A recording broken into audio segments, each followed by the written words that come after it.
Bueno, pero para ponernos un poquito en contexto, ¿nos podrías contar un poco de la historia? ¿Cómo y cuándo surgieron los primeros esfuerzos para lograr que se juzgue con perspectiva de género?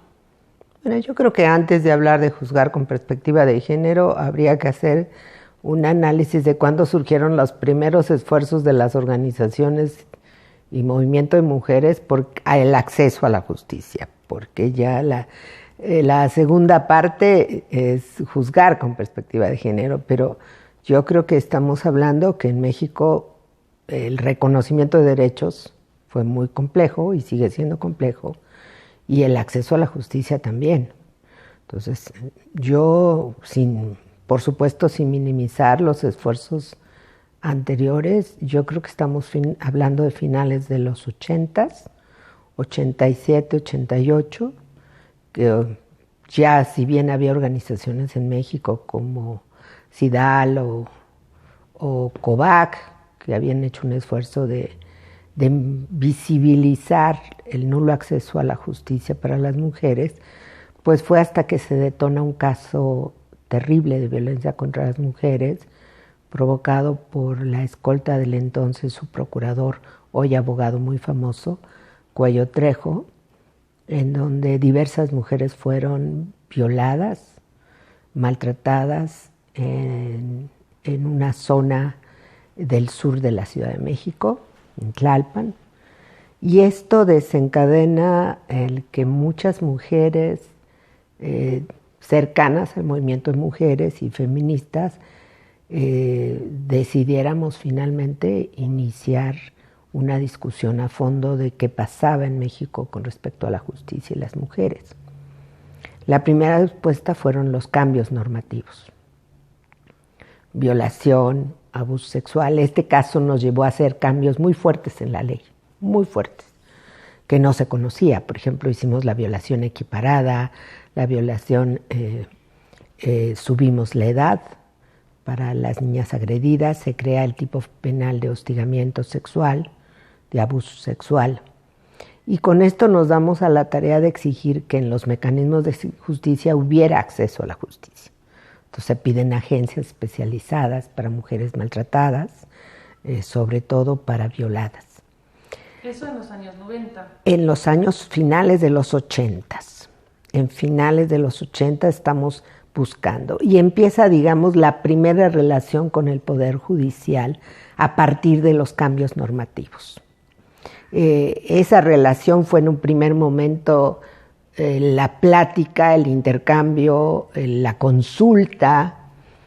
Por supuesto que te estoy hablando, aunque hace no mucho tiempo te estoy hablando como si fueran siglos, porque a finales de los 80 había un sentimiento de que todas las mujeres mentíamos y que todas las mujeres provocamos y que todas las mujeres no los buscamos.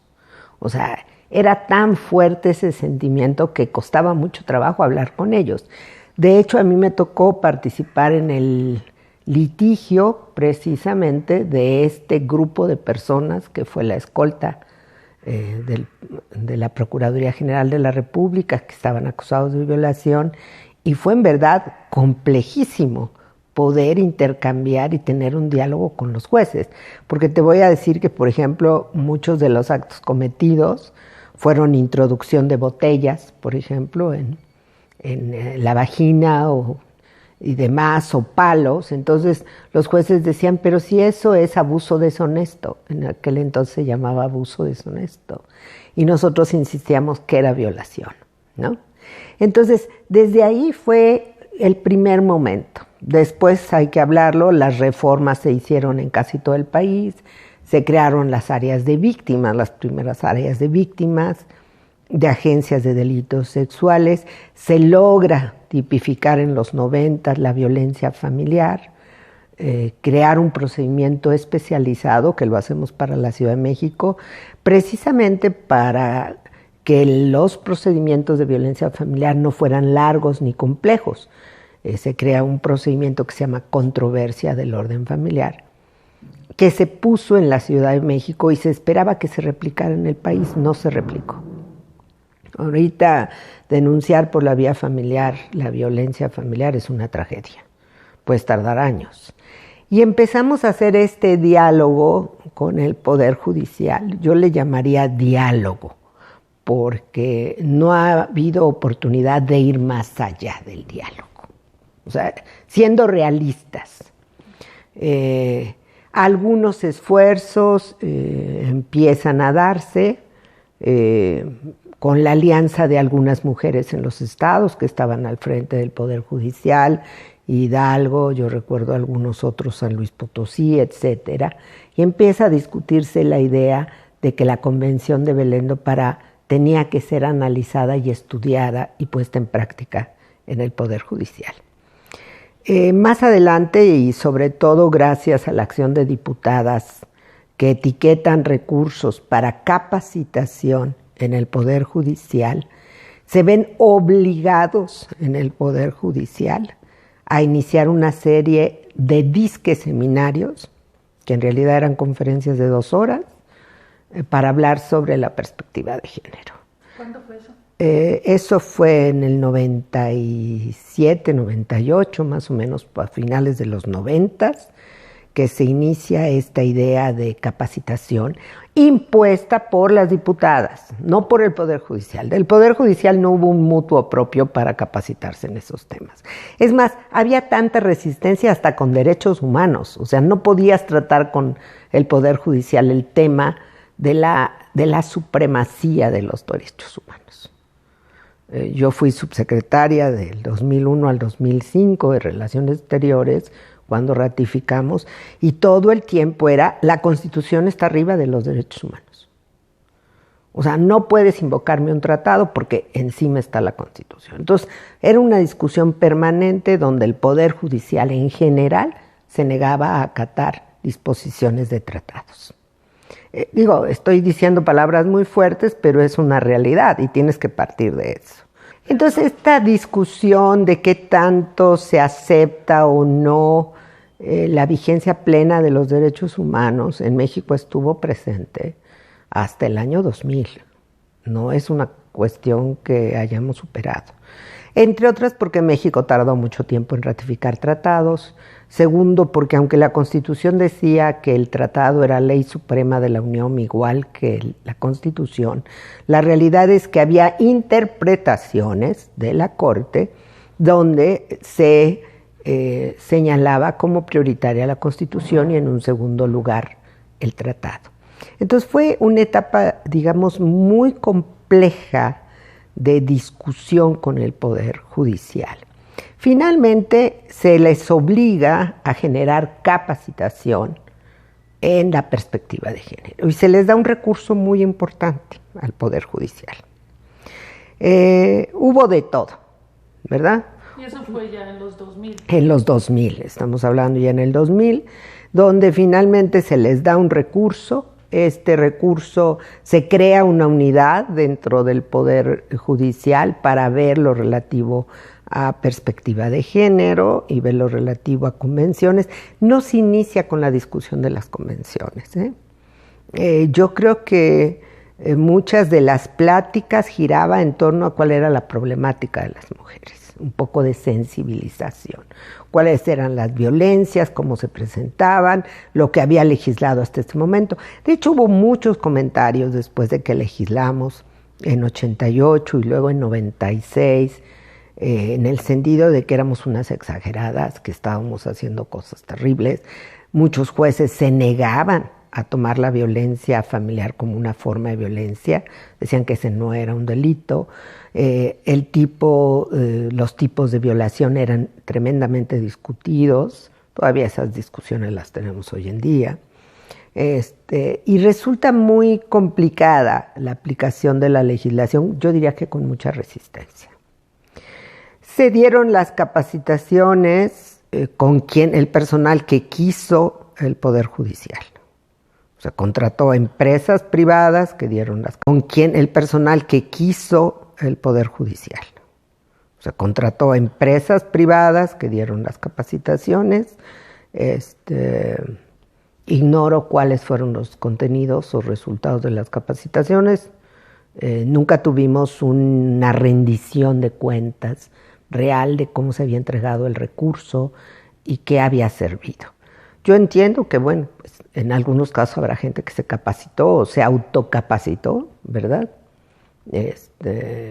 Todavía hasta el año pasado, que tuve el Premio Nacional de Jurisprudencia en este país, fue muy raro porque no es una costumbre que las mujeres abogadas tengamos ese tipo de premios, porque implica que eres realmente una verdadera, ¿qué te diré?, lumbrera en el derecho, ¿no? Todavía salió la discusión en una escuela que capacita regularmente abogados litigantes, en el sentido de si esto de género y el feminicidio no era una locura, ¿no? Entonces, tienes un poder judicial cuestionador de las reformas jurídicas. O sea, el poder judicial en cualquier parte del mundo está obligado a cumplir con la ley, ¿sí? Digo, es el garante de la ley. Aquí tienes un poder judicial que cuestiona la ley. Primer obstáculo, grave, serio, fuerte, ¿verdad?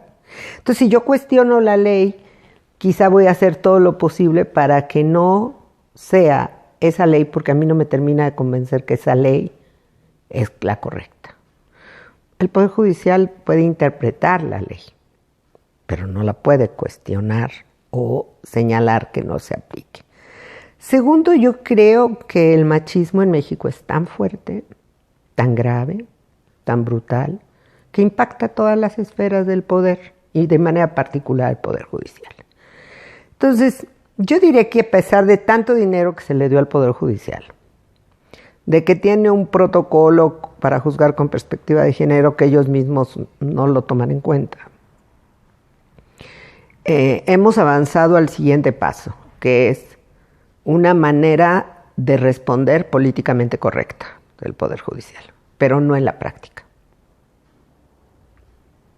Bueno, para volver un poquito a la historia, ¿me puedes mencionar algunas personas que empujaron estos esfuerzos legislativos y, bueno, tal vez con un rezago también en el Poder Judicial?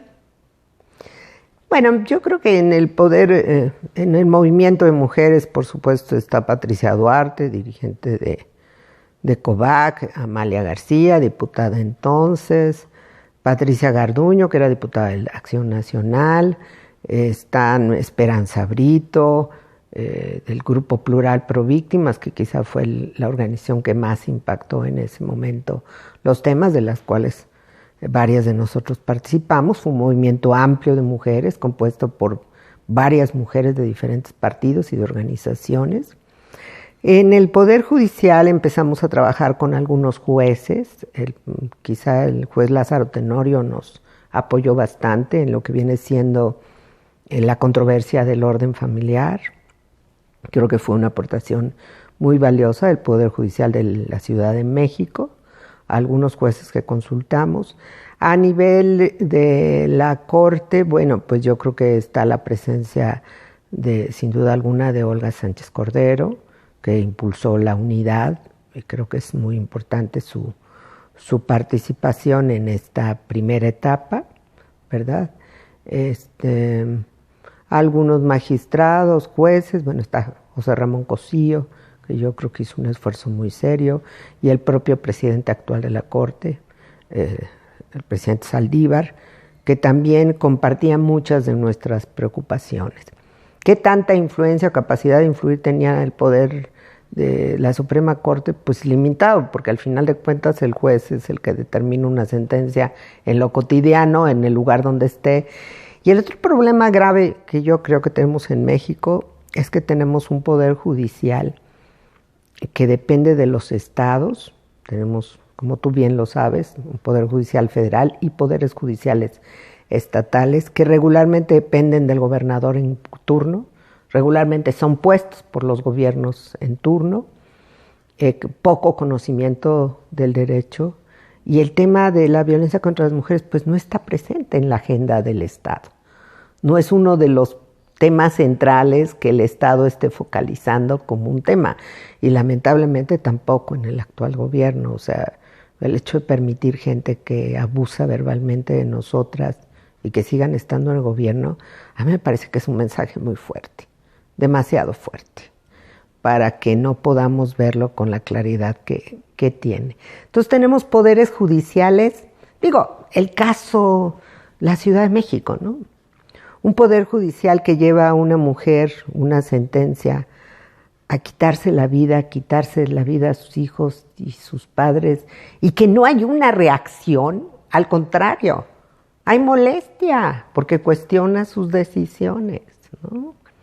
Y a pesar de eso no pasó nada en este país, lo cual te habla de pues el nivel de complicidad, de resistencia que existe para los temas. Entonces, tener una sentencia medianamente decente, pues es un garbanzo de a libre en este país.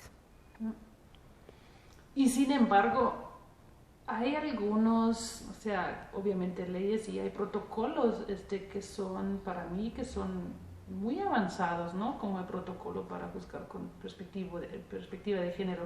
Hay otros logros, hitos que podrías mencionar que están del lado positivo. Pues sí, tenemos una legislación muy reconocida en el mundo, porque es una legislación, yo diría que ya de más de tercera generación. Hemos llevado a la práctica, a la vida cotidiana, leyes, hemos instrumentado los tratados, los hemos materializado a través de leyes nacionales, hemos reformado. Bueno, yo recuerdo que yo fui invitada a Inglaterra a una reunión del Commonwealth para que les explicara cómo habíamos hecho la reforma para sancionar la violación en el matrimonio, porque era impensable, ¿verdad? Y sigue siendo impensable en muchos lugares. Es decir, tenemos un marco jurídico que debería de favorecer un acceso a la justicia. Les hemos dado todas las herramientas, ¿verdad? Hemos construido marcos jurídicos, hemos puesto dinero, recursos, presupuesto, etcétera, para que la labor del investigador, porque ahí se queda muy atorado en los problemas, y del juzgador sea cada vez la violación en el matrimonio, porque era impensable, ¿verdad? Y sigue siendo impensable en muchos lugares. Es decir, tenemos un marco jurídico que debería de favorecer un acceso a la justicia. Les hemos dado todas las herramientas, ¿verdad? Hemos construido marcos jurídicos, hemos puesto dinero, recursos, presupuesto, etcétera, para que la labor del investigador, porque ahí se queda muy atorado en los problemas, y del juzgador sea cada vez mucho más, digamos, eficiente en el acceso a la justicia. Pero tenemos los prejuicios, la cultura, el machismo del otro lado, que nulifica en la vida práctica nuestras leyes. Y yo he dicho, una ley que no se cumple es una ley muerta. De nada nos sirve seguir recibiendo alabanzas, con lo que empiezan regularmente los informes de todos los mecanismos internacionales. Por cierto, legislación que no hizo el gobierno, legislación que hicimos las mujeres, las organizaciones de mujeres, en la práctica. De nada nos sirve tener todo eso si no logramos. El protocolo para juzgar con perspectiva de género creo que ya está rebasado. Es un protocolo que se hizo cuando no teníamos todo un marco legislativo como el que tenemos actual. Sin embargo, es útil, es importante para tomar decisiones. Hoy estamos diciendo que tienen que tener un análisis de contexto en cómo se cometieron los delitos, qué pasó. Ya les cambiamos en el Código Nacional de Procedimientos Penales, ya tenemos impresionante legislación, y en la Constitución, si eres víctima de violencia sexual, de secuestro, de trata, tiene que ser tu identidad protegida, asegurada, tiene que haber un procedimiento especial. Hay protocolos en este país para todo. Pero el juzgador siempre te dice una cosa que es muy importante. Yo tengo en mi juzgado libertad de tomar decisiones conforme a lo que establece la ley. Y por lo tanto, el único que decide, o la única que decide, soy yo. Y ahí llega el otro problema. ¿Se vale seguir teniendo juzgados de todo y para todo? Yo he estado insistiendo que tiene que haber juzgados especializados. en violencia contra la mujer. No vamos a avanzar cuando llega un caso y se le turna a una persona que se niega a aceptar la legislación. Se le turna a una persona que quizá es agresor en su casa. Entonces, si no tenemos esa especialización, resulta muy complicado. Y no me refiero, siendo honesta, no me refiero a que tengan que ser puras mujeres las que estén en juez. Yo, mi práctica profesional me ha llevado muchas sorpresas. Y creo que lo que se requiere es ser una persona sensible, conocedora y que ponga en práctica la legislación internacional y nacional vigente en nuestro país. Y creo que es urgente una legislación y procedimientos nuevos. Nuestros procedimientos son muy complejos, son heredados del siglo antepasado, del 1900. Estamos hablando de una legislación civil que puedes tardar años litigando un asunto y una legislación penal igual, aunque la Constitución diga que no. Entonces tiene que haber procedimientos ágiles, sencillos, muy prácticos, que puedan permitir el acceso de las mujeres a la justicia, sobre todo en su calidad de víctima. Y cuando es acusada, pues tienes que poner en práctica también las normas internacionales que te dicen: considera si es jefa de familia, considera si es madre, considera si es el único sostén, o sea, considera una serie de temas antes de imponer una sanción. Entonces, creo que toda esa parte también le falta al protocolo para juzgar con perspectiva de género, porque las mujeres podemos ser víctimas o inculpadas.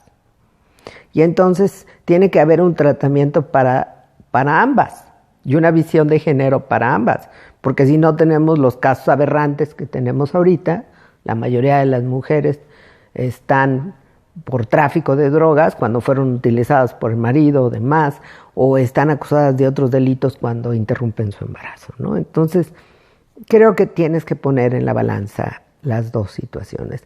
Pero yo diría que a pesar el tamaño de los esfuerzos legislativos y prácticos no corresponde todavía con la respuesta de las sentencias. Entonces, tú dices que la idea de querer capacitar a el conjunto de juezas y jueces no es practicable, que mejor empezar con personas especializadas y que las materias, pues todos los casos que tienen que ver con mujeres o perspectiva de género, se turnen a ellos. Sí. Además, yo creo que hemos cometido un grave error en el movimiento de mujeres en México. Insistir en que seamos nosotros las capacitadoras. Y ellos lo ven como: tengo que soplarme esta conferencia 2 horas y ya. No, los institutos que existen en todas las áreas de gobierno para capacitar, Poder Judicial tiene una escuela judicial y tiene capacitación. Las materias de perspectiva de género, derechos humanos de las mujeres deben de estar incorporadas como parte de la currícula ordinaria. No tiene que ser extraordinario.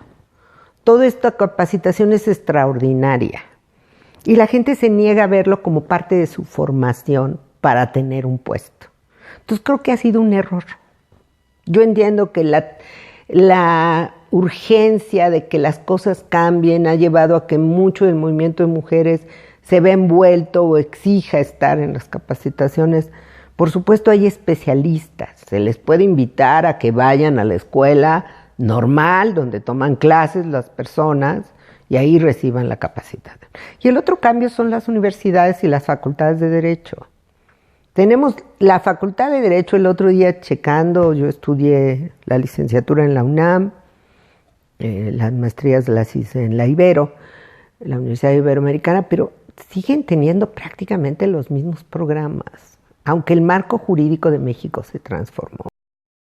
Entonces, y a partir de la reforma en derechos humanos es ilógico que las universidades no tengan la formación de derechos humanos, todas las carreras, pero particularmente las facultades de derecho. O sea, no puedes litigar con la norma actual si no tienes conocimiento de derecho, de derechos humanos. Entonces, creo que urge un cambio totalmente, porque desde la escuela ellos escuchan al maestro burlarse de las reformas, o escuchan a la maestra cuestionando los cambios legislativos, y creo que eso nos hace mucho daño. Entonces, más que seguir haciendo cosas extraordinarias, creo que el papel de las feministas, organizaciones, es seguir protestando en la calle.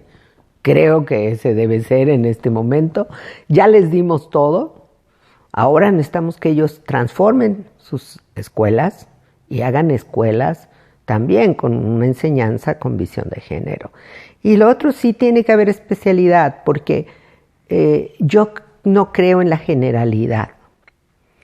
No creo en los médicos generales que te operan del hígado lo mismo que del corazón, ¿verdad? O sea, tiene que haber especialidad en el Poder Judicial para tener una mirada de derechos humanos y de derechos humanos de las mujeres particularmente. Porque no tiene esa fuerza.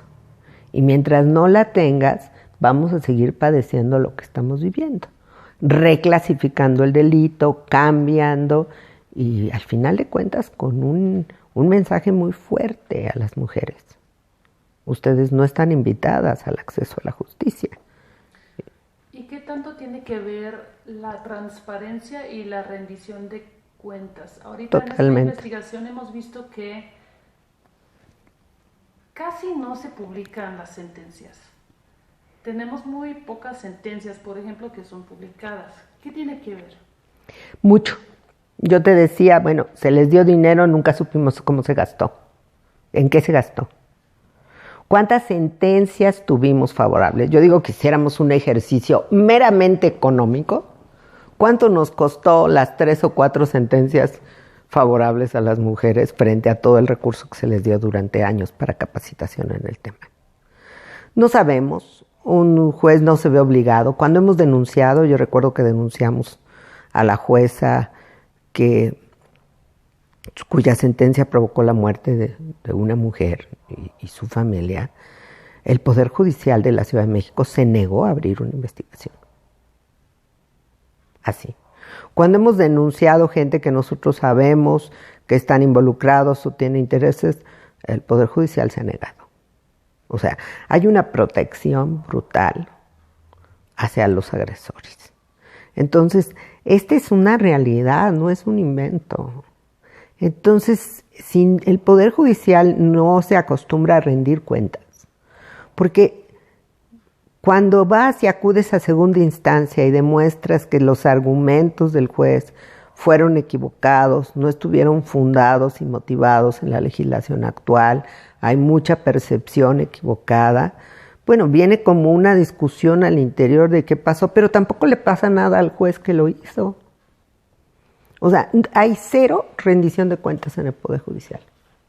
¿Y cómo se equilibra con el argumento de que si vamos a ver las sentencias, las juezas y los jueces ya no son independientes? Si después le podemos reclamar. En todo el mundo, y tú lo conoces, pero en Estados Unidos es una organización fuertísima, se llama los Vigilantes de la Corte, Court Watchers, no sé si la conoces, una organización que está vigilando cómo los jueces actúan en los procedimientos complejos y dan respuesta. Pero aquí, ¿por qué no va a estar obligado? El juez, al final de cuentas, o la jueza, al final de cuentas, es una persona que es un elemento central para lograr el Estado de Derecho. Es decir, exiges de esa persona un nivel completo de aplicación de la ley. Y si por alguna razón su decisión de sentencia o su fallo va a ser en sentido contrario, tienes que lograr una argumentación jurídica impecable que haga que quede claro que efectivamente no hubo los elementos, ¿verdad?, para juzgar de tal o cual manera o tener el resultado esperado. Eso no lo tenemos. En verdad, con todo respeto, yo he capacitado jueces, magistrados, etcétera. Con todo respeto, tienes una argumentación jurídica muy pobre y luego creen que con decir de acuerdo a la Convención contra todas las formas de discriminación, a la Convención para prevenir y sancionar la violencia contra las mujeres, el señor es inocente. Y dices, ¿perdón? O sea, me estás diciendo que hay 2 convenciones, pero no se comprobó que el señor tuviera responsabilidad. Bueno, O sea, no entiendo entonces tu argumento, ¿no? Entonces, creo que no hay transparencia. Las sentencias tienen que ser públicas, deben ser públicas. Yo, para bien o para mal, porque yo he insistido que la sanción es prevención. Cuando existe el convencimiento de que una mujer maltratada debió de haber sido protegida no solamente su vida y su integridad, sino de haber de existir tutela en sus derechos por el estado en el que se encontraba de vulnerabilidad, entonces tienes que hacerlo público, porque es un mensaje también. Las sentencias son también mensajes a la sociedad. Entonces, seguir ocultando, además, si ya fue una sentencia firme, ¿cuál es el problema? Que se publique. Yo no le veo ningún problema. En muchos países del mundo tú puedes hacer estudios sobre sentencias porque tienes acceso. Yo lo he hecho en otros países. Tienes acceso a un conjunto de sentencias y por lo tanto puedes opinar, ¿verdad? Y también te sirve para trabajar. ¿Por qué te sirve para trabajar en las escuelas? Porque con eso puedes ver las argumentaciones jurídicas que son relevantes en tales casos y eso va fortaleciendo el derecho y la aplicación del tratado. Le vas dando más fuerza al tratado. Pero así no tienes manera. O sea, es más, yo no entiendo por qué todo el Poder Judicial no es sujeto nuevamente a un examen. Y ahorita mencionaste los tratados internacionales, también hubo falos en contra del Estado mexicano como Campo Algodonero. Estos no han servido de ninguna manera en la implementación, o tú dices que a veces simplemente se mencionan pero no en el sentido de la convención. Mira, nosotros tenemos ya varias sentencias de la Corte Interamericana, dice la Suprema Corte Mexicana, que son de carácter obligatorio, ¿verdad? Campo Algodonero no está concluido. Los servidores, servidoras públicas que obstaculizaron el derecho de las mujeres a la justicia no fueron sancionados en su mayoría. Campo Algodonero, yo les he dicho a mis alumnas y alumnos que debería de ser, creo personalmente que es quizá la mejor sentencia que ha emitido la Corte Interamericana de Derechos Humanos, porque fueron tan cuidadosos, porque se trataba de México, que realmente hicieron un esfuerzo impresionante. Yo creo que es una sentencia que es verdaderamente un manual de juzgar con perspectiva de género. En realidad, Campo Algodonero se convierte en eso, el cómo investigar y cómo sancionar. O sea, es mi percepción y yo así lo veo, le doy muchísimo más fuerza. Tiene la ventaja que es de carácter obligatorio para nosotros, es decir, un juez puede utilizar Campo Algodonero frente a casos similares de desaparición o muerte de mujeres o violencia de mujeres. Y tenemos las sentencias de Inés Fernández y Valentina Rosendo Cantú, que siento que son sentencias que no se le ha dado la fuerza que requiere porque nuestra población femenina indígena es muy grande. Y creo que es una población extremadamente marginada de todo, sobre todo el acceso a la justicia. No se le ha dado la fuerza, pero no se le ha dado sobre todo la fuerza que tiene la sentencia cuando habla de la violencia sexual contra las mujeres y las niñas, porque una de ellas era niña. Y no se ve así. Entonces creo que también es obligatorio. Y recientemente pues tenemos el caso Atenco, que es detención de mujeres, donde se hace uso de la violencia sexual como una forma de control. Me gustó mucho precisamente la argumentación de la Corte Interamericana, porque es algo cotidiano. México, a diferencia de otros países, la violencia sexual es brutal en los hogares y fuera de los hogares. Es decir, la creencia de que el cuerpo de las mujeres le pertenece a la familia y a la comunidad es enorme. Entonces, creo que esas sentencias deberían de ser de estudio obligatorio y tienen mucha herramienta. Es decir, tiene todo un juez o una jueza hoy en día en México para no poner ningún obstáculo para el acceso a la justicia a las mujeres. Todo. Sin embargo, sigue empezando prejuicios, sigue empezando ideas estereotipadas. Tenemos estos casos patéticos de este juez de Veracruz, donde yo lo hubiera corrido por desconocimiento de la ley. No es posible que siga pensando qué es la violación y qué es el abuso. Ella vivió violación. Es el tipo penal. Y ahí te das cuenta cómo ellos, a pesar de que tienes una reforma penal, no la aplican. Ese caso me pareció muy grave. Y bueno, tienes a un juez federal de extinción de dominio acusado por hostigamiento sexual a todas las mujeres que formaban parte de su juzgado y que hasta la fecha lo tiene parado el Consejo de la Judicatura sin que se emita ninguna sanción, creándole un procedimiento extraordinario. Eso es gravísimo. Entonces, lo que me llevo es que para ti, donde tenemos que empezar a trabajar realmente es, uno, bueno, en la resistencia del Poder Judicial y en la formación. Claro, pero una formación desde el inicio. No puede un abogado, una abogada que tenga una actitud discriminatoria hacia las personas ingresar al Poder Judicial. Es un peligro, por ejemplo, ¿no? Entonces tiene que venir con una formación desde la escuela, ¿verdad?, que permita que ese profesionista se va a formar. Segundo, las escuelas para formar jueces, magistrados y demás tienen que tener ya un componente incorporado, una materia. Si no la pasan, no pasan. Y luego tiene que haber un proceso de especialización.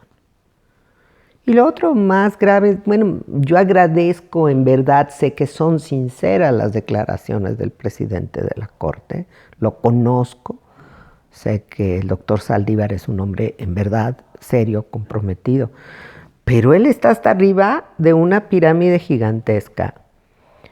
Pues además tiene los obstáculos de los poderes judiciales estatales, que siguen actuando muchas veces por consigna. Entonces, el grave problema de las mujeres es que todos los delitos prácticamente que se cometen contra nosotras son de fuero común,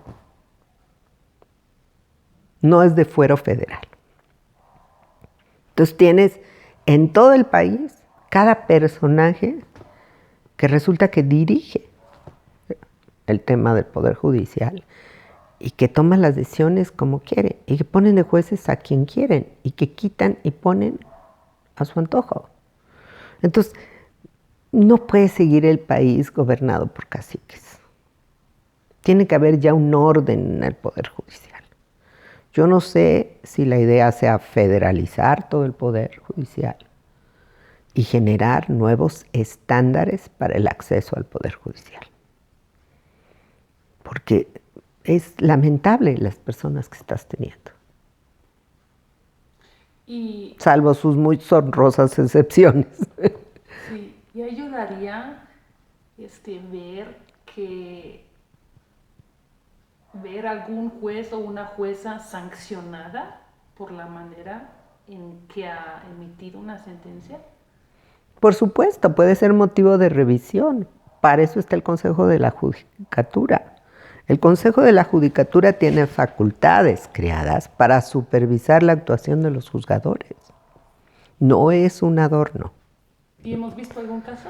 No hemos visto ningún caso donde un juez, una jueza ha sido sancionada, como no hemos visto un caso tampoco donde el presidente haya sancionado a estas personas, una que nos llama feminazi y otra que nos dice pirujas, ¿no? O sea, no podemos hablar sin ser consecuentes con nuestras palabras. En México, ¿en verdad estamos en contra de la violencia contra las mujeres? ¿En verdad la autoridad está en contra la violencia de las mujeres? ¿En verdad el gobierno tiene la violencia contra las mujeres como un tema prioritario de su agenda? Porque si no, vamos a seguir con esto. Vamos a seguir Y no se trata de criticar, es que llega un momento en que dices, ya basta. ¿Cuántos años tenemos generando leyes, generando políticas, etiquetando presupuestos? Y viene cada año y nuevamente insistimos, y al parecer son como esfuerzos en el vacío, porque no logramos que una madre que lucha por la custodia de sus hijos, yo he ido a protestar por sentencias donde el juez considera que si la pensión alimenticia y la división y los gastos que nosotros etiquetamos como compensación en el hogar por labores del hogar y cuidado de los hijos, también le corresponden al señor. Entonces, deja desprotegida a la mujer o le pone a la mujer una sentencia de alimentos para dárselo al señor, porque es igual. O sea, su nivel de igualdad es, te friegas porque quisiste ser igual. Entonces, ahora tú pagas las consecuencias. O sea, no terminan de entender cómo vamos a resolver el problema de que las dos personas sean iguales en el hogar. Entonces, la igualdad lo están viendo como la revancha. Y muchas sentencias, sobre todo en el ámbito familiar, son eso, son revanchas, son ejemplos, ¿verdad? Bueno, yo tuve una sentencia de una pobre mujer en silla de ruedas, que el juez, a pesar de la situación, a ella le puso la pensión alimenticia y el marido o exmarido no hacía nada. Ella con hijo, en sí, con discapacidad y todavía una sentencia de alimentos. O sea, a ese nivel llegamos. Prohibimos la alienación parental porque era para decir que las mujeres somos unas malvadas, ¿verdad? Y siempre hablamos mal de los maridos, pobrecitos que nunca dan pensión en este país, por cierto. Pues lo siguen utilizando y siguen pidiendo exámenes. Prohibimos desde el año 89 que se hicieran dictámenes periciales que no dieran cuenta de las lesiones. Siguen haciendo dictámenes periciales para ver si hubo desfloración, pérdida de virginidad o no en una violación. Totalmente ofensivos a la dignidad humana. Entonces, nos habla de que quienes están ahí no tienen interés de cambiar. Entonces, yo creo que tenemos que pensar en cambios de fondo serios, con juzgados, con gente seria, especializada, profesional, y no gente prejuiciada que termina diciendo que las mujeres somos lo peor, ¿verdad? Y una llamada, pues, presidente, no puede usted decir que le interesan las mujeres y tiene un tipejo que nos llama piruja y una funcionaria que nos dice feminazis, ¿verdad? O sea, este país ya no resiste eso, las mujeres ya no soportamos eso. Por eso creo que el movimiento de mujeres tiene que regresar a la protesta, a la indignación, a la crítica, al llamado, a la movilización, porque este país ya no puede seguir así.